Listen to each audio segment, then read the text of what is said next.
Hello, and welcome to the 2021-2022 CLSD UIN Funding Overview Session. I am Sharon Nikes, and I'm the Director of Humanities in the Office of Teaching and Learning at LDOE. Let's begin by a brief overview of the Super App timeline. Here on the slide, you can see the release, submission, review, resubmission, and allocation dates for the Super App.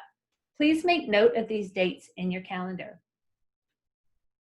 You can access all of the 2021-2022 Super App materials in the School Improvement Library on LDOE's website. And you can access all of the presentation recordings by clicking on the slide image in the presentation deck. Thanks for joining us for today's session. Your school system planning team will lead this session able to articulate the focus and subgrant allocations of the Comprehensive Literacy State Development UIN funding opportunity, and teams will also understand the subgrantee requirements, eligibility, and timelines for application submission. But first, I want to talk a little bit about our academic strategy. Leaders of improving schools work hard to ensure that all students learn grade level content and students receive focused support to achieve this. They also ensure that high school students have graduation plans that support post-high school life. They ensure teachers, all kinds of teachers, collaborate each week, and leadership teams are focused on improving student outcomes and also meet weekly. The last thing they assure is that there is equitable access to opportunities in the schools that they support. There are many leaders within each school, and they each play a role in supporting teachers to improve student outcomes. Leaders include school leaders, mentor teachers, professional school counselors, professional learning partners, content leaders, and intervention content leaders, all working together to improve outcomes for students. The school system planning framework helps leadership teams navigate priorities and indicators of excellence.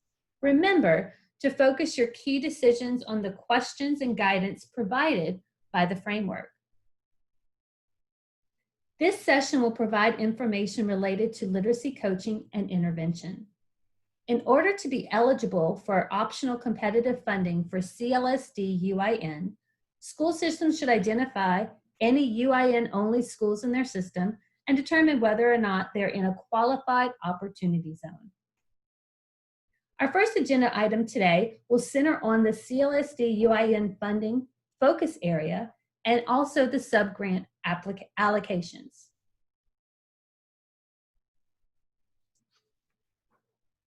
The Comprehensive Literacy State Development 2020, or the CLSD UIN grant, represents an opportunity for local school systems, our school districts or charters, to address their needs to meet the challenge of improving student achievement in literacy. For the proposed project, the state implementation plan targets high-need UIN schools and ECE partners that demonstrate the promise to become models for other high-need sites to replicate.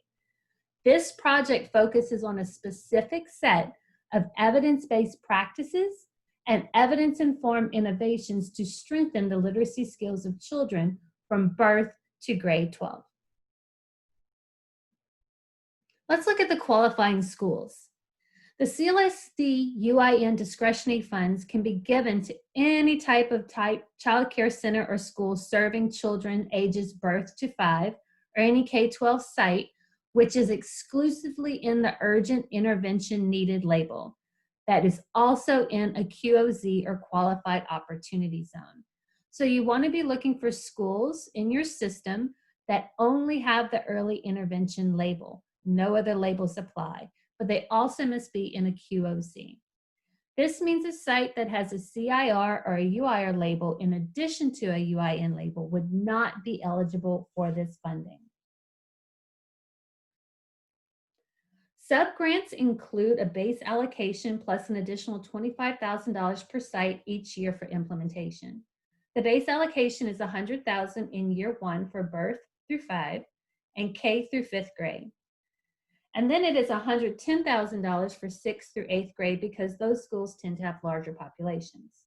This amount is reduced by 50% in years 2 and 3 as startup investments and purchases will have been made in year 1. LDOE will support school systems to increasingly leverage other funds in years 2 and 3 to maximize their sustainability and efficiency and continue the program after the CLSD funding is complete. All right, so let's dig into the subgrantee requirements for this funding opportunity. The first of 5 requirements is that subgrantees must use these funds in this program to supplement and not supplant any non-federal funds that would be used to advance literacy skills. So in other words, we need to make sure we're adding something extra to improve the literacy skills for children from birth through grade 12. It can't supplant something you're already doing to support literacy instruction in your programs right now.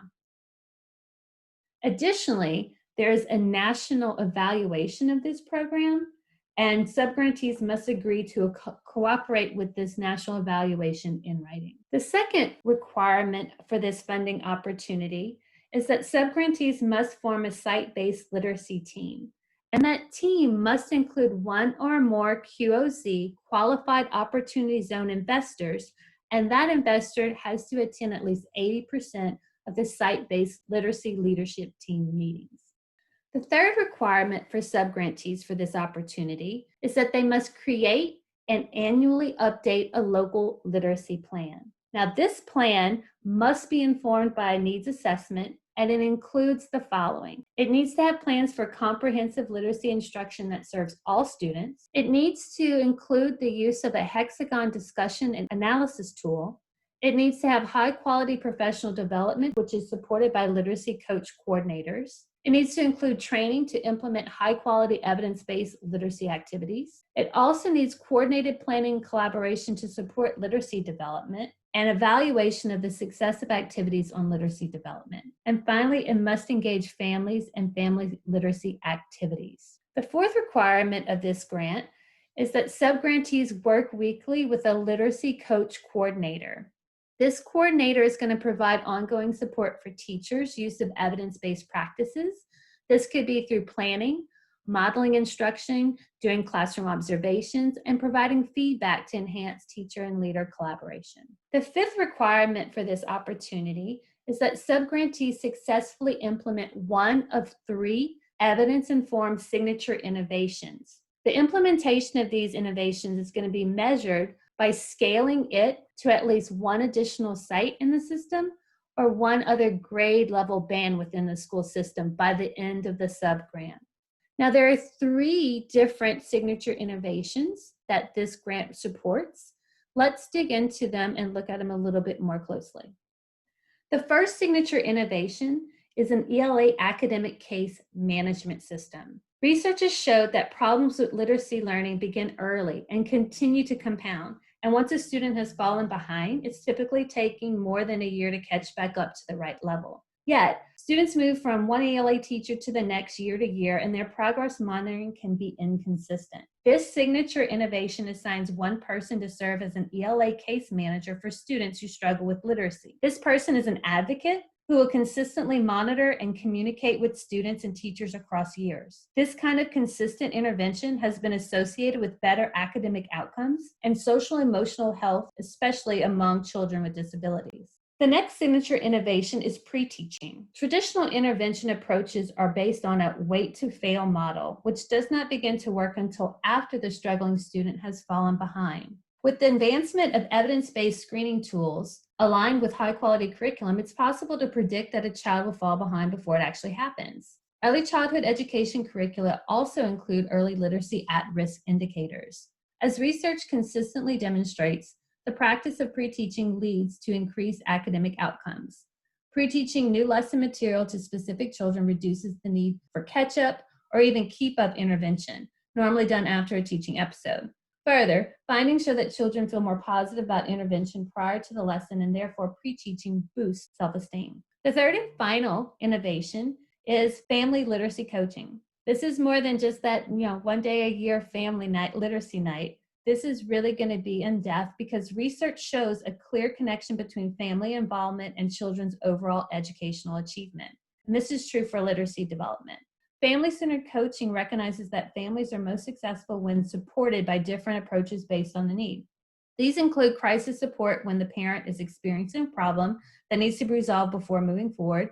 It could be motivational support when the parent is unsure whether to participate in literacy activities with their child.